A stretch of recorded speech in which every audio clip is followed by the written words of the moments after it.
শীতকাল মানে হরেক রকম খাওয়া দাওয়া। সেই খাওয়া দাওয়ার মধ্যে আরেক রকম হলো ভাজাভুজি। আমরা শীতকালে প্রচুর পরিমাণে ভাজাভুজি খেয়ে থাকি। আমার আজকের রেসিপি পুঁই পাতার বড়া। আমি তনুশ্রী রান্নাঘরে আপনাদের স্বাগত জানাই। প্রথমে কিছু টাটকা পুঁই পাতা নিয়ে নিয়েছি, আর নিয়েছি বেসন, কর্নফ্লাওয়ার, হলুদ গুঁড়ো, লাল লঙ্কার গুঁড়ো, কালো জিরে, নুন আর চিনি। জল দিয়ে একটা পাতলা ঘোল বানিয়ে নেব। এবার ফ্রাই প্যানে তেল গরম করতে দিয়ে দিয়েছি। একটা পুঁই পাতা নেব, ব্যাটারটায় ভালো করে চুবিয়ে গরম তেলে দিয়ে দেব। রেসিপিটা ভালো লাগলে স্কিপ না করে সম্পূর্ণ দেখার অনুরোধ রইল।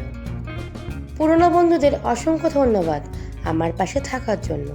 আর নতুন বন্ধুরা যারা চ্যানেলটাকে সাবস্ক্রাইব করেননি তারা অবশ্যই আমার চ্যানেলটাকে সাবস্ক্রাইব করবেন আর পাশে থাকা বেল আইকনটা প্রেস করে দেবেন। পুঁই পাতার বড়াগুলোকে লাল করে এপিট ওপিট ভেজে তুলে নেব। দুপুরবেলা গরম গরম ভাত, তার সাথে এরকম গরম গরম পুঁই পাতা খেতে দুর্দান্ত লাগে।